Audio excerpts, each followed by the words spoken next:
to Uncomfortable, conversations about culture and Christianity. My name is Eric, and today I'm joined by Jess. Hello, world. And Alex. Good to be here.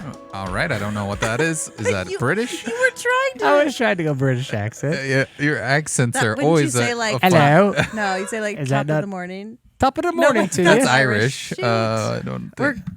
I'm It's not helping. not my normal voice is what I was trying to do. Oh, Well, okay. Gotcha. We went like this. I thought it Whoa, was. and way back down. I was confused because I thought that was how you normally talked. So, how's everybody doing? Are we doing good? It's good to be here today. I don't know how Alex is doing. Alex, are you okay? You're not. It's been an up and We're down worried. week for me. Yeah. You know. Oh, really? Anyone that regularly follows the podcast is worried about Alex Oh, really? with Scott Frost. We'll talk about that later. Oh, okay. Yeah, we're gonna get into that. Yeah. But, Otherwise, I feel fine. mm-hmm. How about you? Oh, I'm just lovely. We every once in a while, we like to read our comments that we get on YouTube and things like that. And we thought we'd share one from Becca. She says, "I love this topic. It's tough to speak about, but an absolute must. So thank you for talking about this. It's healing some old scars." And this was left on our episode last week where we talked about suicide prevention awareness. Mm-hmm. And so, it's always good to know people are listening. It's also good to know that it's helping, and the feedback is just, it's really invaluable to us as we plan episodes and, try to tackle things that we either feel are important or that aren't being discussed maybe in other faith communities. And thank you, Becca, and anyone else who comments. Yeah, I know Natalie also commented last week. So Becca had someone in her high school lose someone to suicide, a death by suicide, and Natalie just shared that she went through a season of her life around the same age, high school and younger, where she really contemplated that a lot, and so it was just good for her to be able to hear this and know that people are talking about it and normalizing it more. So yeah, again, like Eric said, it is just, it's cool to see that, hey, this helped somebody and is relevant stuff that maybe not everybody's talking about all the time. So yeah, thanks again. Not to make this all promotion, but we do love to hear feedback. And one of the great ways to interact with the podcast, especially right now, is through our Instagram or our TikTok. And you can do that by following at CCCOMA podcast or our voicemail, which we love to hear your voice. And it's like you're part of the podcast. You're right there. You're just, we plug you right in. But if you want to call and leave a voicemail, you can do that at 402-885-9930. That's 402-885-9930. I feel like it should be flashing on the screen right now if you're watching. You could do that. Maybe I'll add that. I'll try to remember to add that Good right thinking. here. And one day there will be the technology just instantly flashes Hey. in Yeah. someone's brain. Just Here's the that's number. kind of creepy. So today's episode is going to be a little bit different.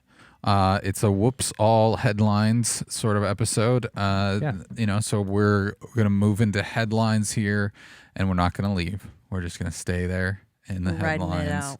So everybody put on your headline seatbelt. Here we go. Like I mentioned earlier, we have a lot of headlines for you. We got 3 to start with that are just they're gonna be kind of the speed round of headlines, Yes. and then we're gonna be diving into 2 big headlines, which is Same theme though. Huskers firing Scott Frost and the Queen Getting a little dying. more in depth. The same theme, you say? Yeah, because there are 2 different kinds of changing of the guard, Okay. right? Okay. And so new leadership in both of these cases. Except we know what the leadership is in one. But in both the cases, we know, Oh. what who the successor is, but Yeah. it'll be interesting to see how things change with that. So we'll get into that later. But first, the rapid fire headlines. This first one comes from my personal favorite website, womeninhome.com. I'm on there quite That's how frequently. you found it, huh? It just pops up. It's reoccurring. Got to stay up on women and homes. Farmer's Almanac revealed its winter 2022 predictions, and it's not looking good, okay? All right? Whenever I hear a Farmer's Almanac story, it just makes me feel like I'm listening to AM radio in the Yes. like farm exchange or something, and they're talking Ag. about ag. That's what it is. They're just talking about Agriculture. stuff, and I have no idea what any of it means. But Stock price or stock like hog hog prices. I don't know. I should stop It while is, I'm though, ahead. it is. But this is a little different here. It says, as summer comes to a close, we turn our collective attention toward the colder months of the year and the Farmer's Almanac's trusty predictions. But unfortunately, it's not looking good. A colder than usual winter is expected to arrive much sooner. Good news for snow lovers, but not so good news for the rest of us. Get your winter coats now. Get them out. Go shopping before they gouge you on the prices, right? Yeah, that's true. buy your snow shovels. It's- I feel like this I is don't like interesting winter. when they will name specific weeks of 2023. So January 16th through the 23rd. Okay. Apparently we're supposed to be on the lookout for very cold outbreaks and Arctic air That's and snow. Thanks, Alex. That's put it on your calendar, I guess. How do they get so dialed in? I don't know. mean, I mean, I don't know for sure, but the Farmer's Almanac, should be trusted. It's interesting because it feels like it's been a hotter than normal summer. So then to pair that with a colder than normal winter. I do enjoy a nice snowfall personally, Okay. but I know I'm not in the majority. Yeah, to me, I mean, I enjoy the snow, but I think you can have a nice snow, in the 20, 30 degrees or snow that's like The bitter negative, bitter wind and all that kind of stuff. And it definitely Big changes the difference. experience for sure. This is making me think of all the awkward conversations I've ever had with anybody at a social event, and how when we have nothing to talk about, we just talk about the weather. Hey, that's So I'm going to move Nebraska. on before That's someone Midwest for ya. claims we have nothing to talk about on this podcast anymore. So we're talking about the weather. The next headline comes from Omaha.com, and it says Omaha native Malcolm X chosen as newest member of Nebraska Hall of Fame. I had not heard of this until Jess, you shared this headline with me, and I think that's pretty interesting, especially if people are just completely unaware of his connection to this area. So it says State Commission made history Monday by choosing Omaha native and human rights activist Malcolm X to be the newest member of the Nebraska Hall of Fame. Members of the Nebraska Hall of Fame Commission first voted 4-3 for him, then agreed to make the vote unanimous. Both actions were greeted by cheers and applause from a delegation of Malcolm X supporters. The group included former Omaha State Senate Ernie Chambers and leaders with the Malcolm X Memorial Foundation in Omaha.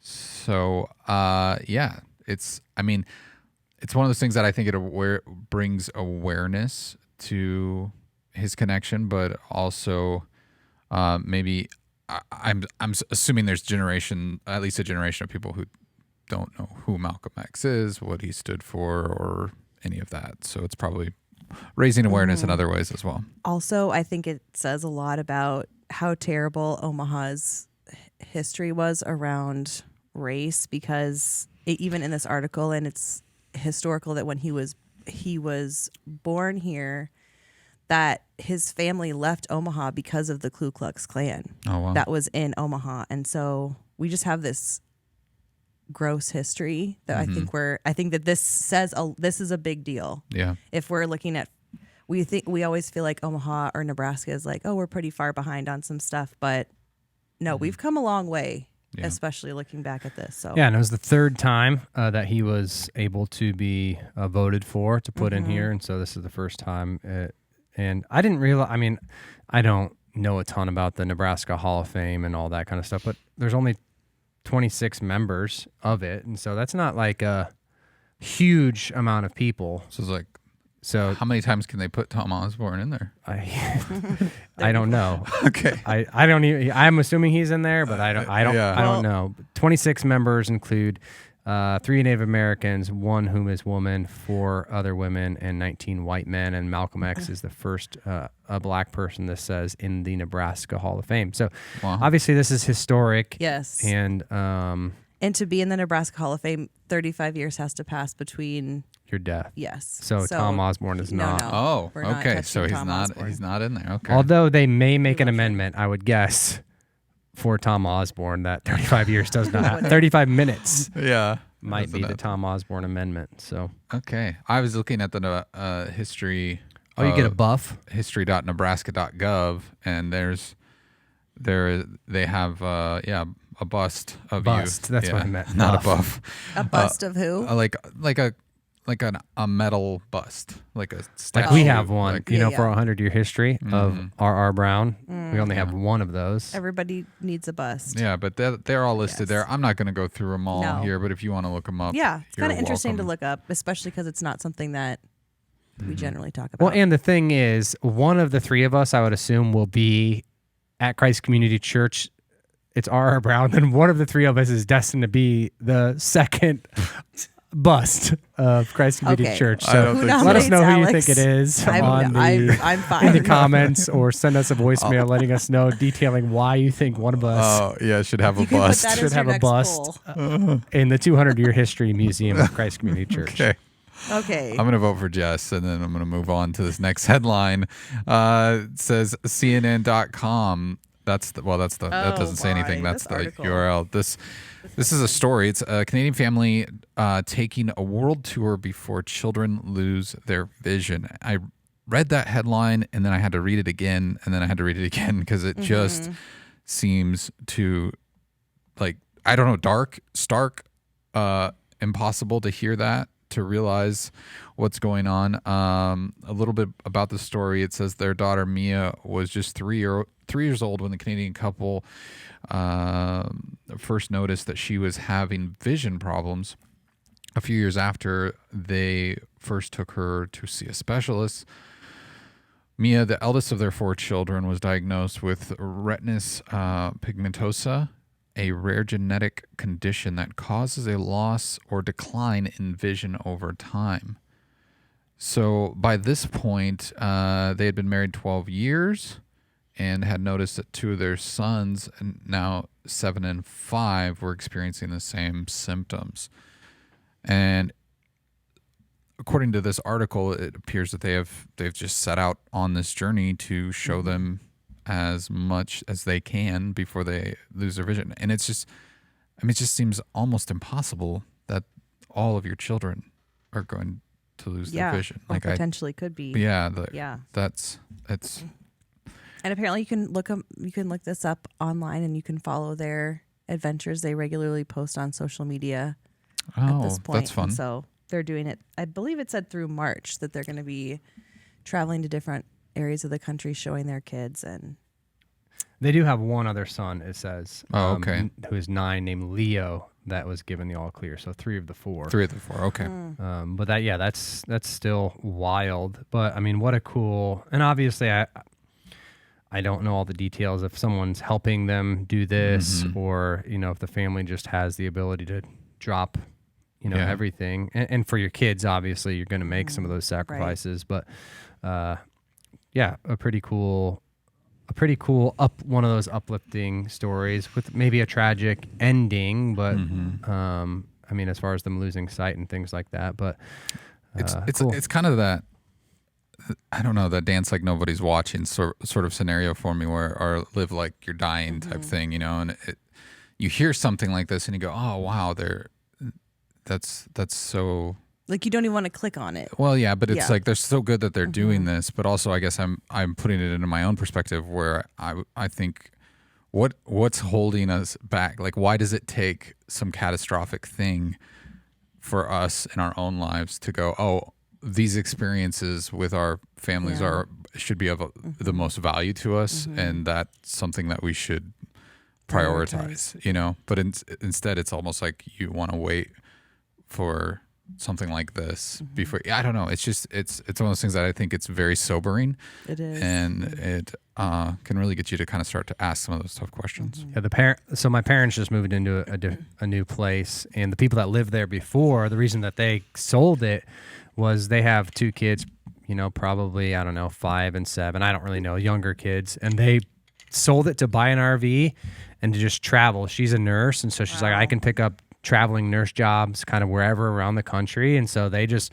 bought the biggest fifth wheel that you could buy and are literally, that's like Wow. what they're doing for the next few years of their life. Obviously a little different scenario than this, but they're like, man, every time we go on vacation, they love traveling. They're like, we come home and we're like, this is not what we want to do. We want to travel, and our kids are young. And so, it kind of reminded me of that story. And I mean, it just would take, like, I don't see in myself, it would take probably for me, like an event more like this Canadian family to actually take that kind of a leap of faith and a risk and a step Or in give that yourself in that permission direction. to do it. Yeah. But it seems like in today's economy, this is more possible than ever because of, jobs and being able to work from remote places and all that kind of stuff. And so, cool story.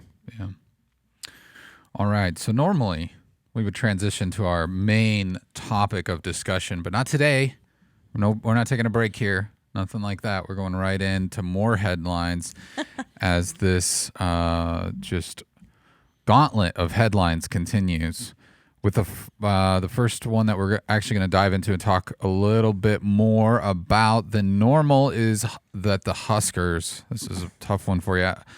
Maybe it's not a tough one for Alex. Maybe he's excited about the future. But the Huskers have fired Scott Frost.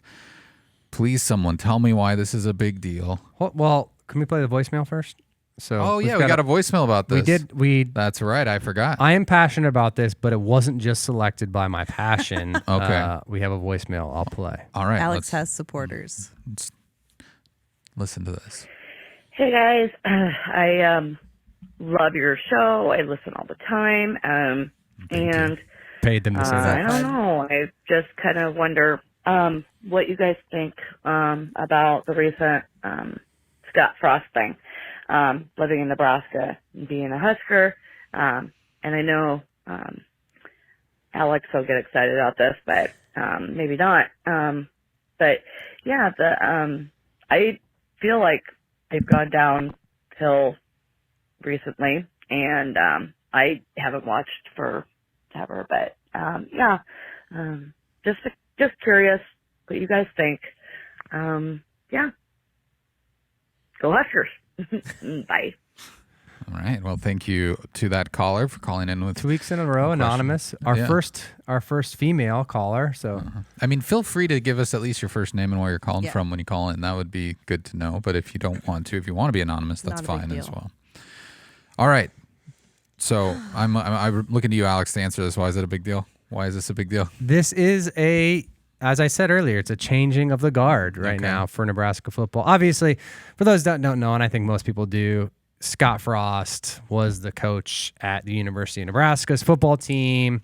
He played for the University of Nebraska back in our, when things were going well. He's a native of Wood River. His mom is in the University of Nebraska Athletic Hall of Fame. So there's a lot of ties to that. And he was probably, when he got hired, one of the hottest coaches in the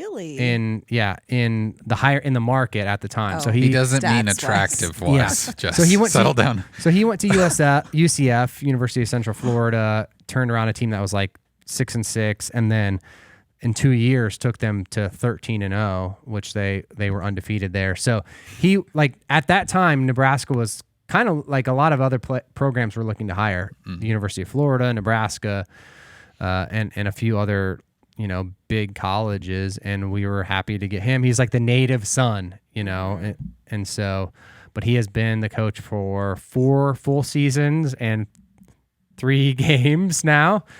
And and I went to this game. I got to see the end of an era with my son. Oh, wow. Did you know?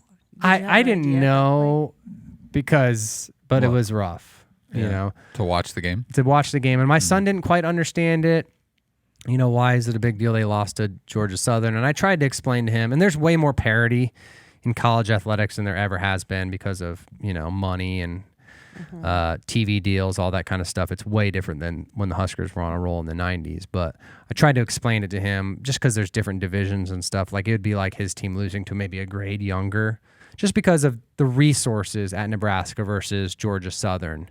Nebraska has the resources to recruit, NIL money, all that kind of stuff compared to But on Sunday, and can we just thank our athletic director for not sending this during a church service, because I think a lot of idols would have been revealed. Mm-hmm. He let us know that he is no longer the coach at Nebraska, which for me was bittersweet.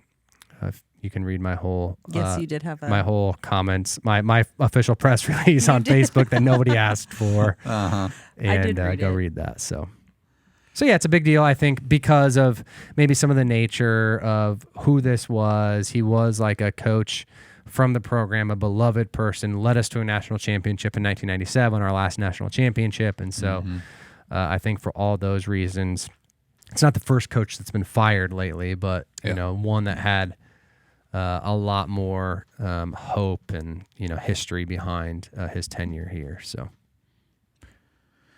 So he's obviously, one of the most scrutinized, or at least that role is one of the most scrutinized roles in probably the role. Nebraska. More than any like political leader in the state, I feel like is whoever's coaching the Huskers. They're going to be under a microscope for that time, for sure.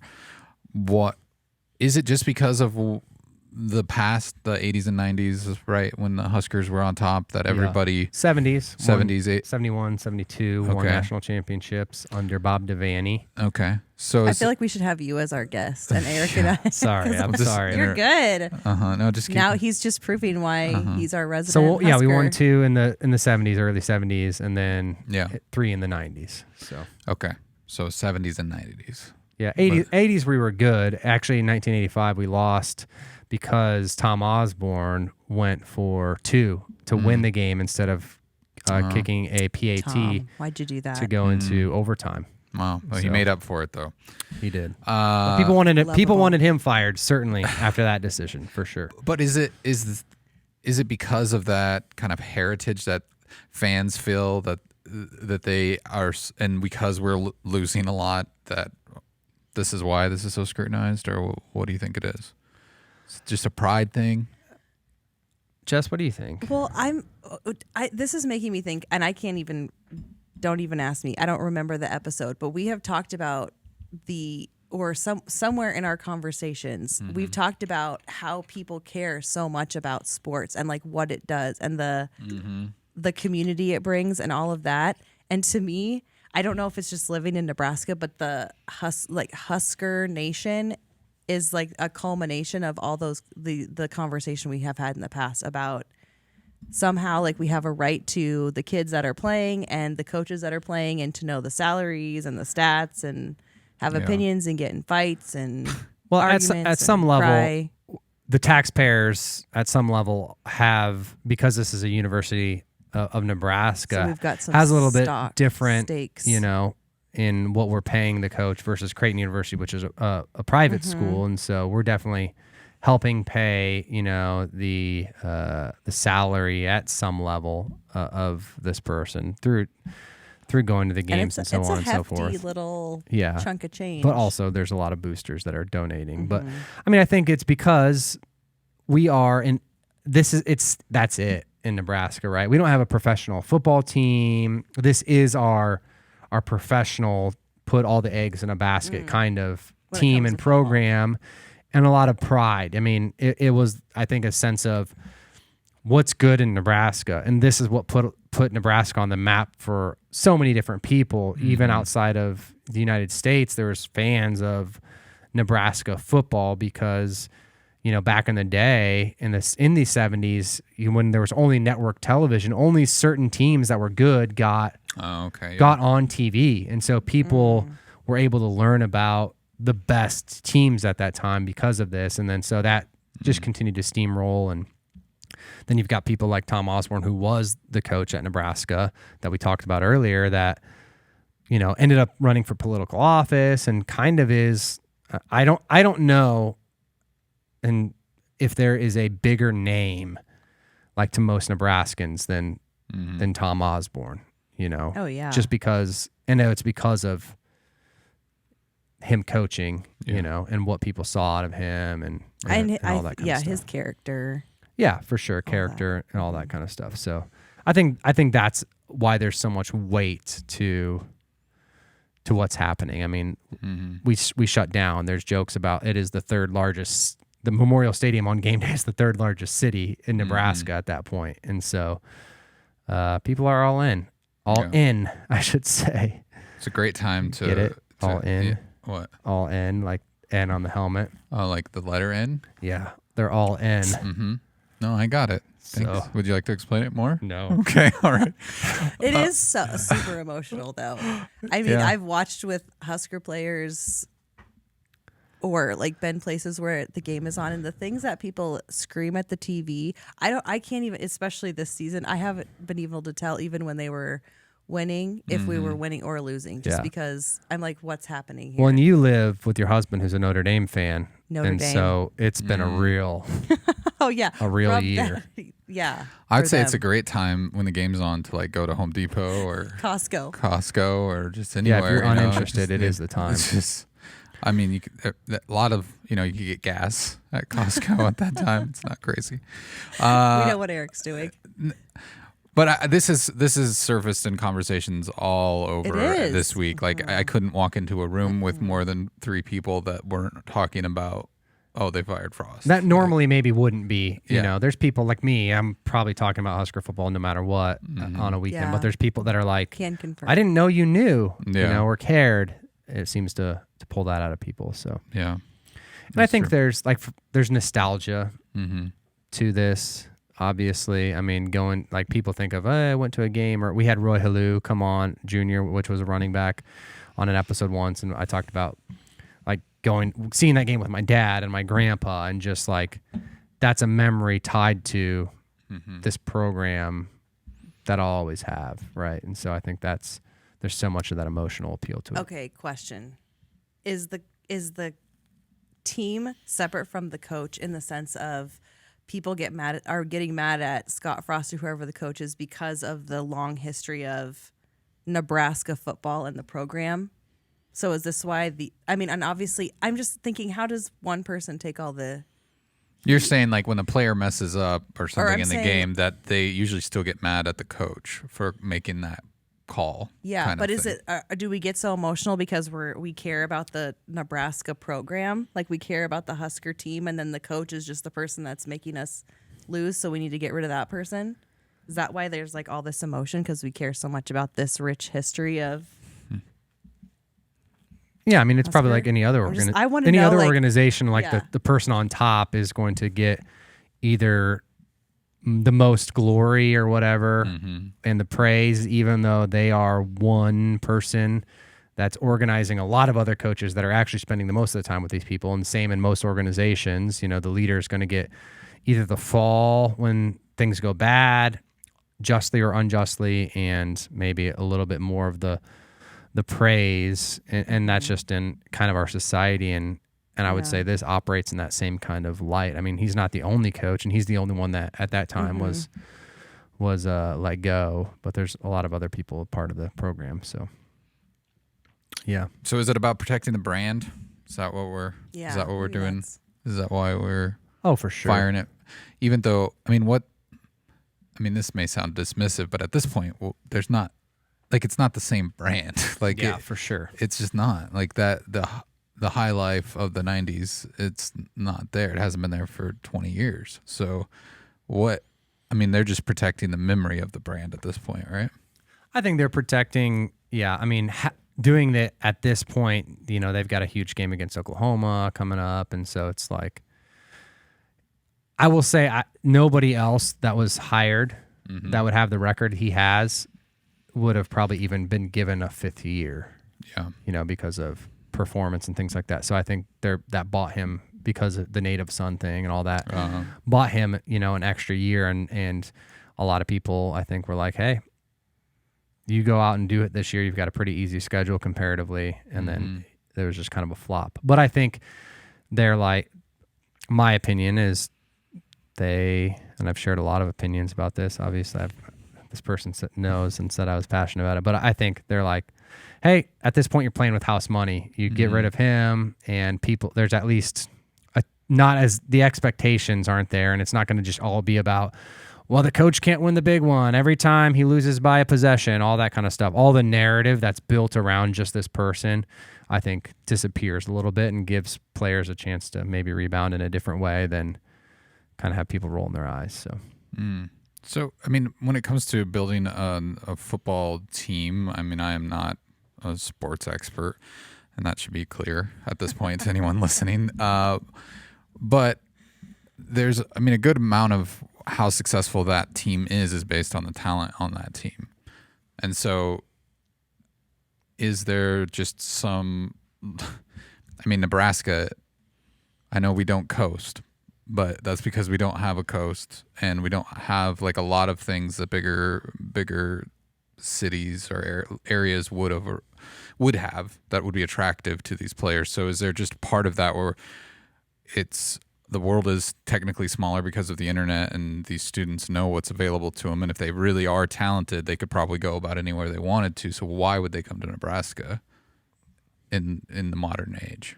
Like, what is that part of the reason? So like maybe it doesn't matter as much who the coach is as the talent that we can get to come to the middle of the country.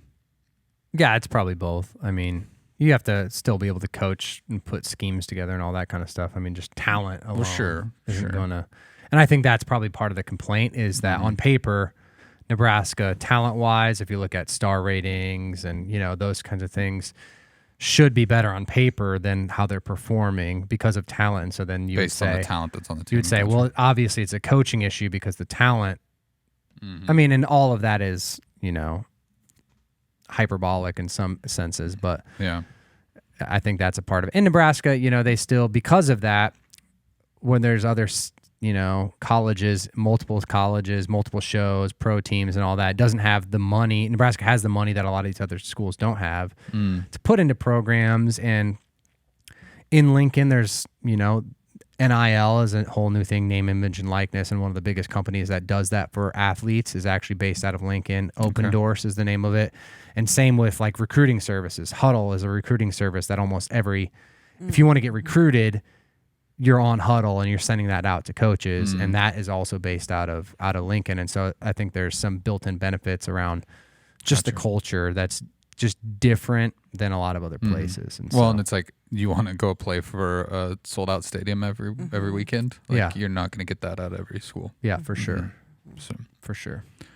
So he's Scott's Nebraskan. Do you feel like he was run off with pitchforks and torches by his own Nebraskans? Or do you think people are people just so mad at this point? They're like, how dare you? You just keep losing. Like people are like, if they saw Scott Frost at Target, they'd start yelling at him. Alex would. I would not. What would you do? If I saw Scott, hug him, go up, just dude.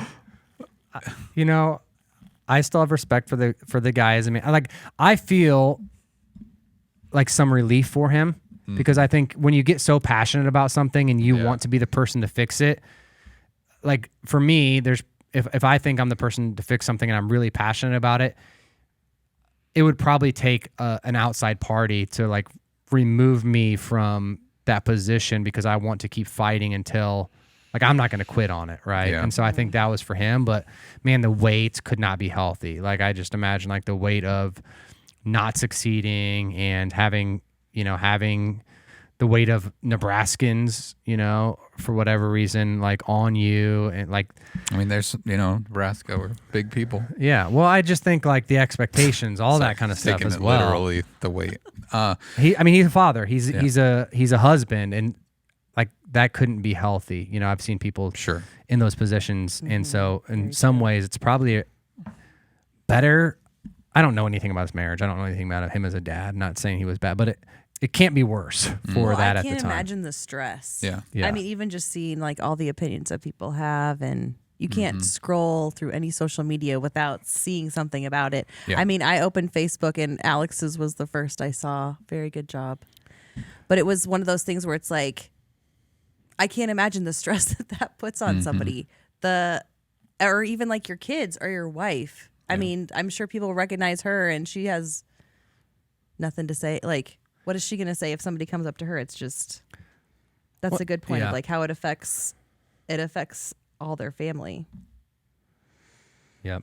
And there's just strange, like for me, there's not a lot of things I feel like passionate enough to like actually comment my opinion on Facebook. And there's a lot of things that are worthy of maybe more comment than Nebraska football. I will admit that. But it's just like there's still something inside of me, and probably in a lot of Nebraskans that's like, I have to react to this. Yeah. Maybe it was me journaling and I'm processing like some of my own feelings and unmet expectations and all that. So what's next?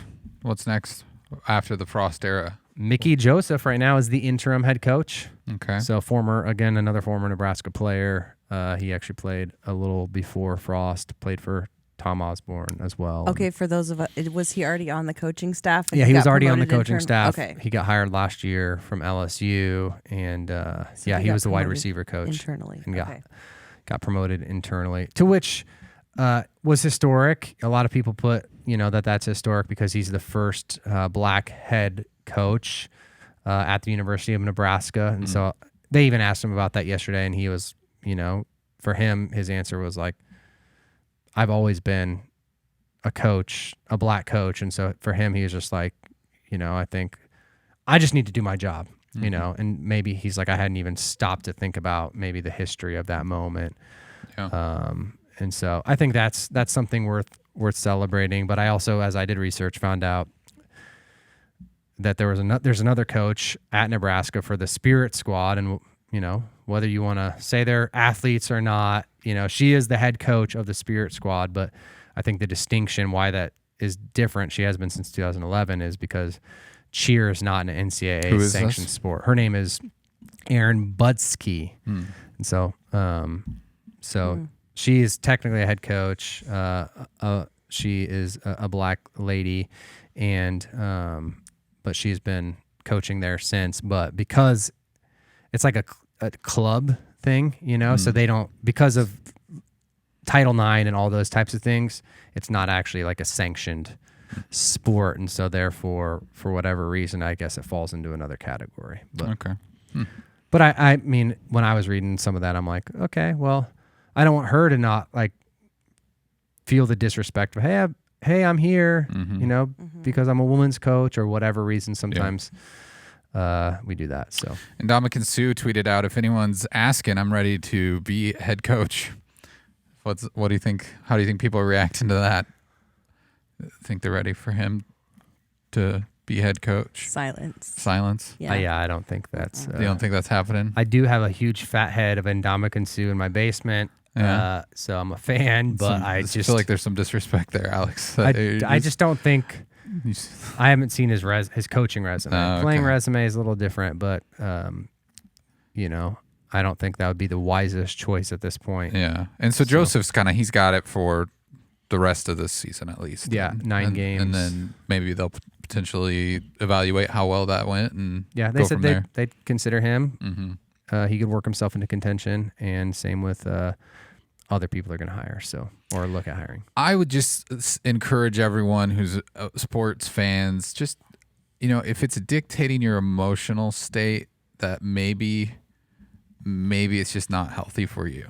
That's all I'm going to say. Like, if it dictates the way you're going to interact with other people online or in your personal life, maybe there's something else going on. Like, because I just see sometimes with all of this stuff, it is such an emotional roller coaster for people. They are so tied and like just swept away by it, no matter what's going on. It's like that doesn't seem healthy to me. But then again, I'm not the biggest sports fan, so I'm sorry if I'm coming off too judgmental there. Well, I think we could find that in almost anybody's area of passion. Sure. When something doesn't go as well as they hoped, then there's going to be disappointment and a proper, and I think whether it's a proper level of ability to digest things not going your way or not.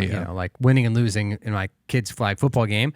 I want my kids to be disappointed they lost, but not let it ruin their day. But I want them to like, hey, we can do better, and I can see what I did better the next time. And I think wins and losses are a healthy thing to be able to figure that out. And wins and losses happen more than just in sports. And so I would just add to that, in almost any place we have to figure out how much is this attached to my emotions and my well-being, and how much do I actually get to control it.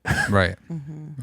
Yeah. I think like our character and how we want to live our lives comes out in and through what we care about. So even if it's Nebraska football, it's like you Right. see a lot of people's character and you see their thoughtfulness and how they process through things when things go good or bad. And so I think just being mindful of that, it's a good reminder for me, even though I'm not a huge Husker fan. I support those who do, but it's just like, yeah, what are the things that I care about and how do I come across with what I post about or what I get upset about or what my hobbies are. Amen. If we should win, let it be by the code. Faith and honor held high. If we should lose, stand by the road. Okay, All right, we're we're moving good. on. Cheers to All right. The next headline that we're going to, our final headline, I should say, that we're going to be covering is Queen Elizabeth.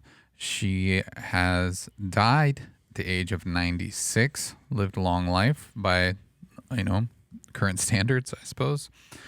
It ended the longest reign of any British monarch. But I think the bigger question I have about all this is why do Americans care so much about the royal family? They always have. I mean, I remember all the way back to Princess Di and that situation, and not that it wasn't tragic, but just the kind of obsession that it just took over. And Like Beanie Baby. I mean, it was just so much. Yeah. or when Queen Elizabeth passed, Beanie Babies, your old hobby before the Huskers. it was Beanie Babies led to Huskers. But it is interesting to me because it seems like Historically, yeah. it's just not. I mean, it is not that it isn't important, but when it comes to like even mourning her loss and stuff like, I mean, that country is, the UK is shut down. They're not. There's a lot of kind of random things that just aren't happening because of this. Which I understand that, but it felt like a week of just people posting about mourning the loss of the Queen, and it's. Not saying that you shouldn't mourn. I just am curious, like, what is America's tie to that? What is that? Is it just kind of the celebrity thing that we always kind of do, or is there something more because it's royalty? I think if you look at America, America is not that old. So I think that for us as Americans, seeing old and rich history, it's interesting because we don't do anything like that. And even like the 10 days of there's 10 days of mourning that they're in right now before her funeral. And so it's not just like, oh, we're sad that she died and we're choosing to do this. It's like part of their policy and procedure around when someone in that status dies, and there's a way that it goes about. And I think it's just really fascinating for us. I don't think you find that copied or any really similarities anywhere else. And so I think we like that. I think they're an endearing family. They're really interesting. And so there's just something about them that we've always been drawn to. I think some of the irony is like, American history is tied into British history, obviously. Like that's who we won our independence from, know? And so it wasn't always a very congenial type of history. And, that's why our nation, was founded, why people, came over and discovered America. Obviously, there's a lot of history there, but, the fact that even, our flags this week were at half-mast because of her passing. I had to like kind of figure out like what's the history behind that. We don't do that for every world leader, and their government is different, and we can get into that too, like what role the Queen actually has or whatnot. But I think even in looking at that, I think it was because of their role, how, because they've been allies of us, recent history. And when 9/11 happened and things like that, they paid tribute and honored, our fallen and things like that. And so I think our president, did that gesture as a part of that. But a lot of people were confused because it also happened the weekend of 9/11. And so we would have had, flags at half-mast for that as well. But there was an intentional, step towards recognizing the Queen of a country that we fought and declared independence from. And so there's some irony, I feel like, in that. But I think we love the idea of, princesses, princes, royalty is kind of in the fabric of fairy tale. And so it seems like one of those only places that really has this fairy tale castles and all of that kind of lineage really left in the world to kind of point at and look at and actually use some of that royal family, having 3 daughters. That's just, it's just something that's in a lot of programming and a lot of what they enjoy. So can anybody help me understand the monarchy? Does anybody know, like, what's the hierarchy of that? Where does the authority fall? Either of you? I'm not pros? an expert. I'm not gonna. No. I won't pretend to be an expert by any means, but I did use Google. You used Google? I and used found it? Google. Okay. And, Tell us. Yeah. and so basically how it explains it is in the monarchy, which is what they have, the king or queen is the head of the state. Okay. So essentially like the face of and money and all that kind of stuff. But where it's different is that there's a constitutional monarchy. And so there's actually people that make, rules, pass legislation. Parliament is what we would consider the governmental piece of how we do things, our president and Senate and all those kinds of things. And so it's separate from that. Like the sovereign head of state is what that parliament would be, but this is more of a constitutional head of state. So like they're the figurehead of state. But if we're like having a conversation about, are we going to be allies with them or are we going to go to war with them and things like that, those conversations, wouldn't happen necessarily through the queen. It would happen through the parliament, and that's who they actually elect and have a say in who rules the country from a political view rather than who rules it from a family historical view, which is where the queen would be. So that's my understanding in a brief. I feel like that's like simple brief enough video. for all of us. But to I didn't get. honestly. I didn't really understand until I read that. So Okay. That's helpful. That is helpful. So it's almost, I mean, what decisions do they actually make then? Are they, is there like, if they're like tiebreakers or something, if it comes down to it? I don't know. It's interesting. We'll let you do your own research on that one, dive into. or I'm tell sure me we'll I get was some wrong. comments. Yeah. So- Send Alex an email and explain how he got that wrong. I'm just going to take you at your word right now for it. Thank you. Same. That sounded good to me. So the next thing we just want to talk about with the Queen's passing is just her model of faith and how it was unique and what do we actually know about her faith. There was an article in Christianity Today that said Queen Elizabeth II, British monarch who put her trust in God. Now, what do we have? What information do we have to understand that where this is coming from? Anybody want to What do go you mean? with What it? information? Well, I'm just saying, what do we 'cause know it's about not her and something- her character? Yeah. It's not something that I feel like Yeah. that she wore it on her sleeve or that, because especially when in American politics, a lot of times that's something that they will run on when they're out there campaigning. I'm a Christian. I stand for Christian values and whatever. And whether that's true or not, that's just something they say. That wasn't something I saw coming out of from the Queen. I didn't see that, So I'm just wondering what gives us that information. How do we look at that and understand that?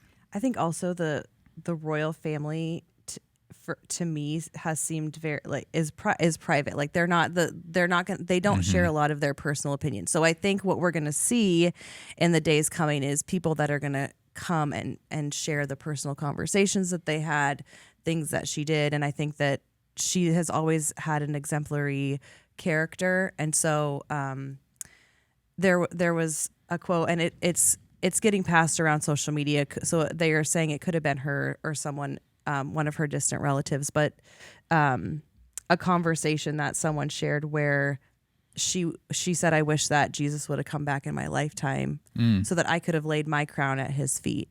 And so there's speculation if she really said that or not, but at the same time, it's believable because just her character and the way that she cared about people, and she made a ton of effort.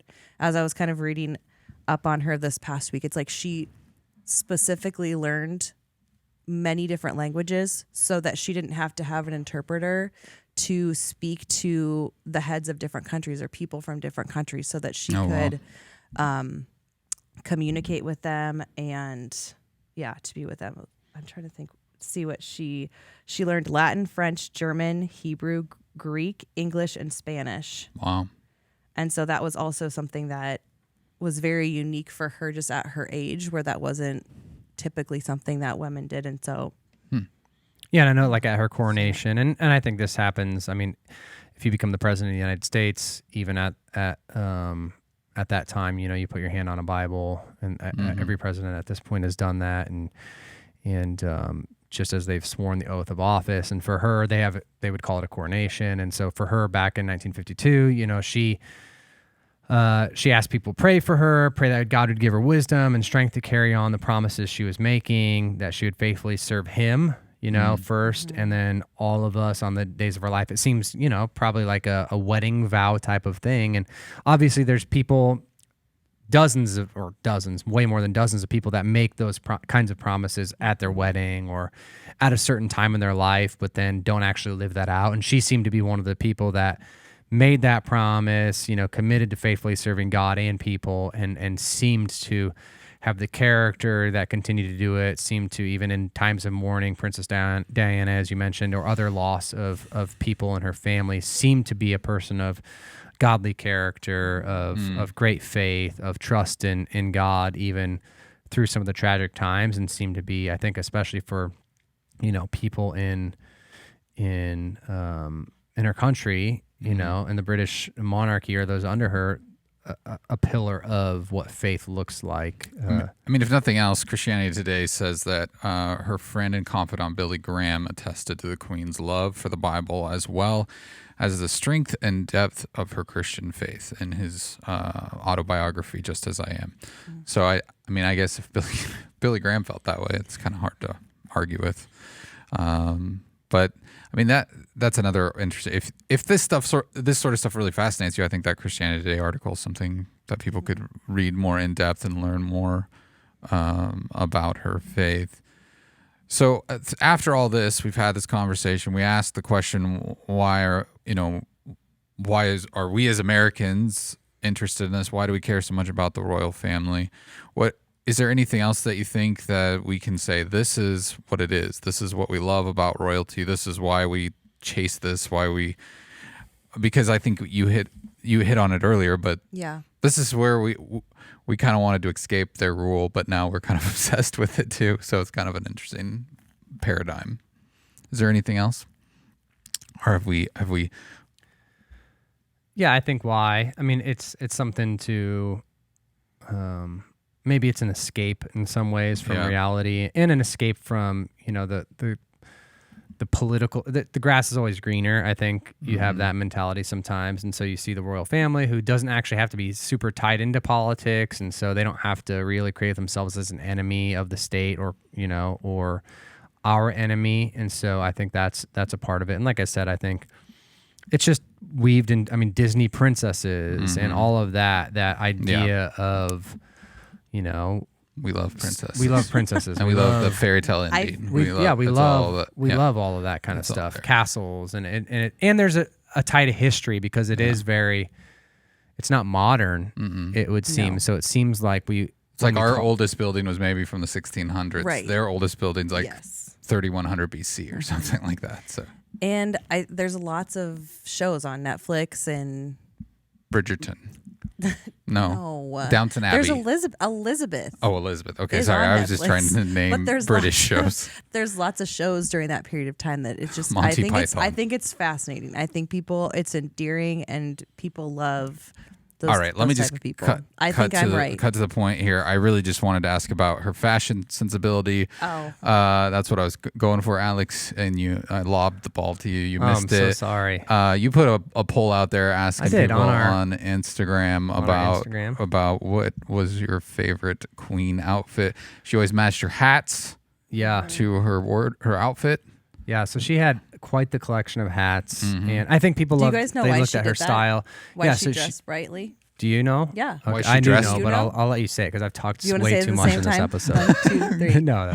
She dressed like that so that people could see her, so that people knew where she was. Oh, Yeah, that was. You could find her in a advice, crowd. Yeah, she was given because she's a smaller gal, and so that people would be able to pick out like, oh, that's the queen. I think that's the first time the queen has been referred to as a gal.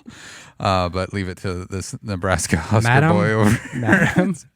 Madam. But I did put out a poll on our Instagram. Which one won? With 3 different choices, and by far, choice C, which you wouldn't know, but it's her yellow. It's a They bright yellow. like her in a bright yellow Okay, there they go. hat, bonnet. I don't know. That's our democracy at work here. We voted on which outfit we liked of the queen. And the best. least favorite was the purple and blue combo. That's weird. No, we all can't have great taste like the queen, I guess.